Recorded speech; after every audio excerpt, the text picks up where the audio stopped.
Di 2025 ini, di episode sebelumnya saya mengatakan bencana mikir. Ya ini yang memang beberapa tahun ke belakang sudah saya buat bencana mikir.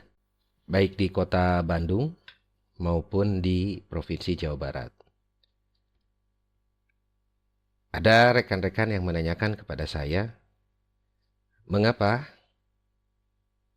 saya membuat bencana mikir ini yang paling gencar adalah di Badan Penanggulangan Bencana.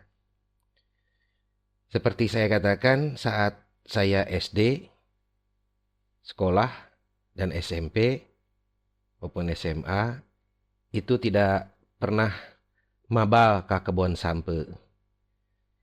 Dan saya ingat pada saat sekolah dasar dan menengah pertama itu, wilayah kita di Indonesia ini penuh dengan keindahan dan kekayaan alam karena berada di lingkar sabuk Pasifik, Ring of Fire. Artinya di sekeliling kita ini sangat berisiko terhadap bencana. Itulah kenapa saya membuat bencana mikir. Kenapa harus dibuat bencana mikir? Ya karena saya menilai ini banyak yang tidak masuk di dalam logika saya. Tetapi ketika saya katakan, ternyata nggak masuk juga karena ya tadi nggak punya pola pikirnya nggak ada, selalu berlindung di balik peraturan, kewenangan, dan satu lagi di balik adanya akademisi, ahli.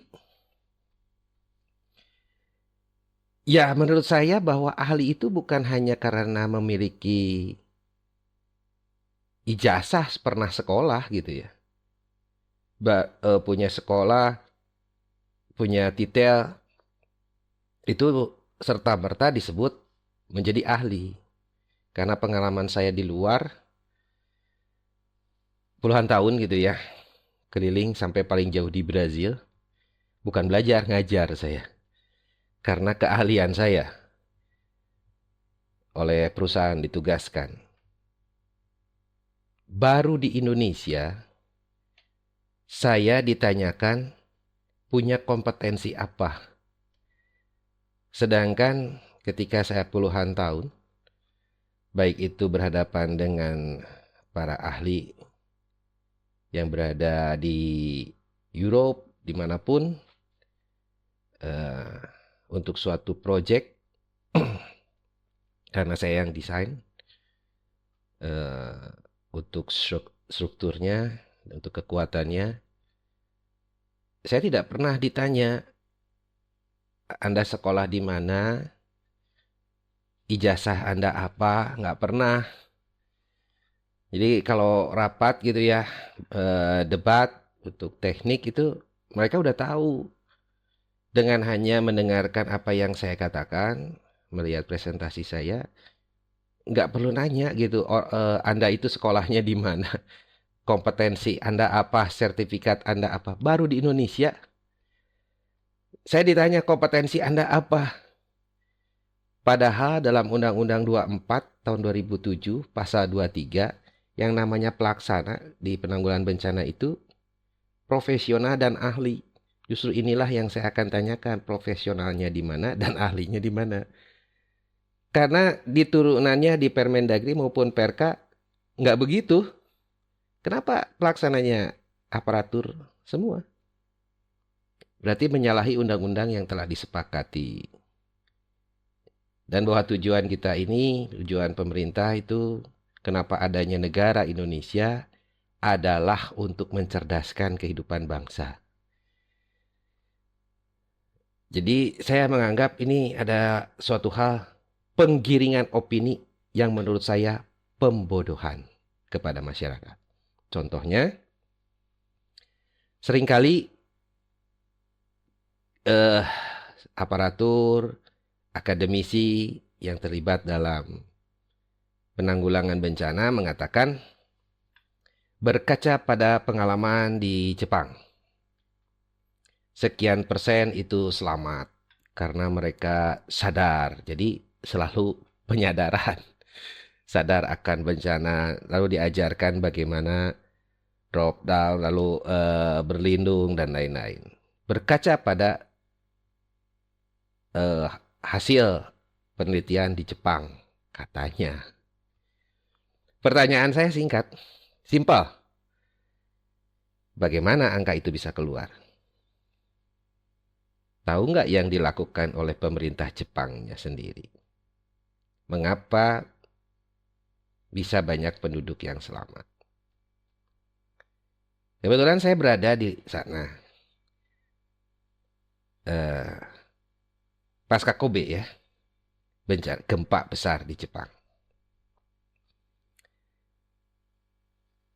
Saya bekerja karena kita mau membangun factory yang baru, saya ditugaskan untuk training di Niigata, Jepang bagian utara.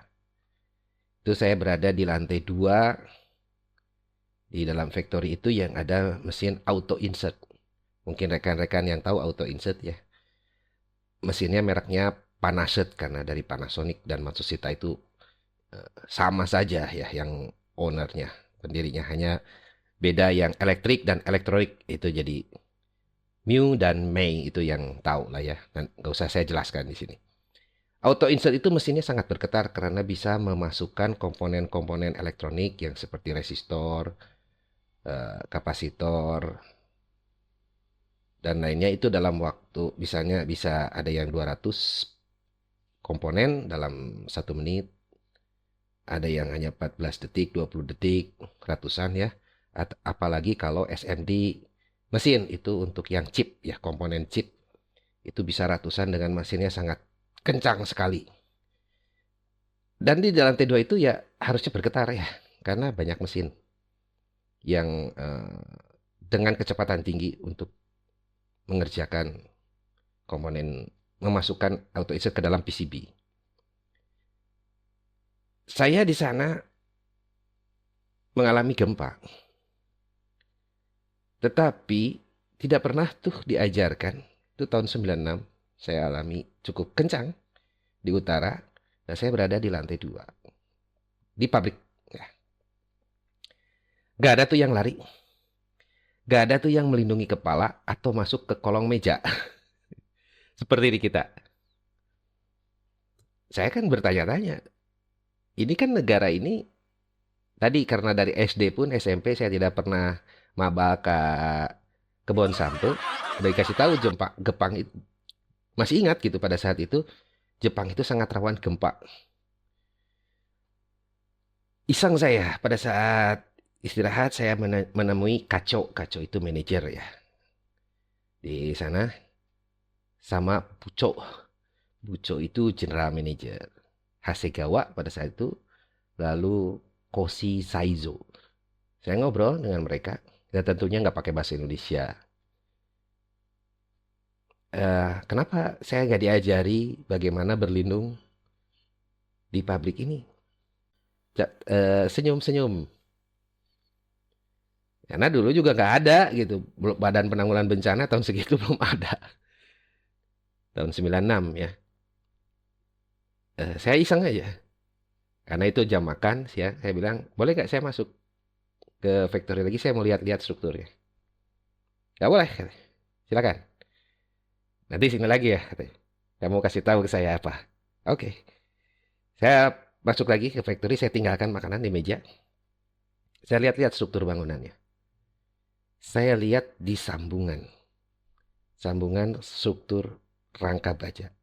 Itu ada gap. Gap itu celah ya. Sekitar 2 cm ya. Karena saya nggak ukur itu atas. Ya saya lihat. Ada gap 2 cm dan saya tidak melihat ada welding. Kebetulan itu kompetensi saya untuk urusan baja. Welding nggak ada ini. Saya lihat semua di bolt, nut, fastener gitu ya, di baut. Lalu di struktur sambungan itu saya melihat ada seperti shock absorber dan ada pengikat rantai. Dan di celah itu dikasih semacam karet rubber ya. Udahlah kalau gitu saya nggak usah nanya lagi itu ke saya Kaco sama Puco. Nanti lama-lama ngaco gitu kan. Nanya mulu. Udah saya datang lagi dia senyum-senyum udah tahu belum? Wakarimaka. Wakarimasta. Wakarimaka. Oke. Itu orang Asakabeng gitu ya. Ya udah, saya bilang saya paham. Jadi eh kenapa gak lari dengan kacang seperti itu? Karena strukturnya sudah dihitung kekuatannya. Lalu antisipasi preventifnya, proteksinya juga sudah diperhitungkan. Kemudian saya di Rio ya, Rio itu asrama. Saya jalan-jalan ke Shinanokawa, lalu di Yokohama juga. Nippacho. Di Nippacho saya lihat ada jembatan. Jembatan itu melintasi sungai di bawahnya.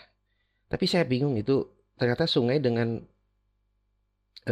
pemukiman itu rata ya, tapi agak naik gitu ya. Dari jauh itu udah naik si jalannya ke arah jembatan. Saya itu iseng karena di bawah jembatan itu jadi si sungai itu ada trap.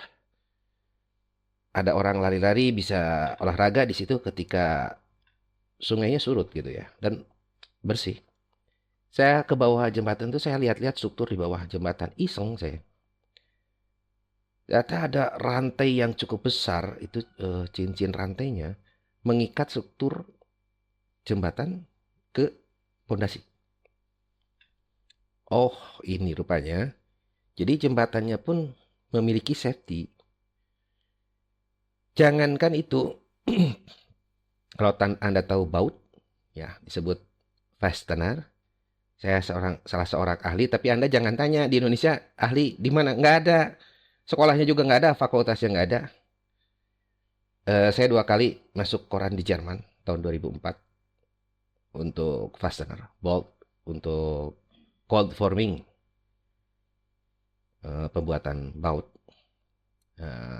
Sertifikat saya Institut für Uniformtechnik. Satu-satunya institut yang bergerak di pembuatan baut, ya, teknologi baut seluruh Eropa. Saya masuk koran di sana karena ya nanti saja ya, nggak usah saya bahas di sini sekarang. Kekuatannya itu bukan kayak sekarang. Indonesia tuh sebenarnya ya banyak manufakturnya di sini, salah satunya ya perusahaan yang saat itu saya bekerja. Baut itu ada kelasnya, grade-nya 4.6, 6.8, 8.9, 10.9, 12.9. Jadi nggak semua grade-nya itu sama. Untuk baut saja, Jepang itu punya namanya Japan Industrial Standard. JIS. Ini untuk fastener aja tebalnya segini nih. Lalu untuk material pembuatannya, itu ada 2 buku segini, ada dua ya. Itu untuk baut, untuk safety-nya, jadi nggak sembarangan gitu. Di kita hanya ujungnya saja persentase, tanpa melihat apa yang dilakukan oleh pemerintah, lalu kebijakan teknisnya yang dilakukan apa.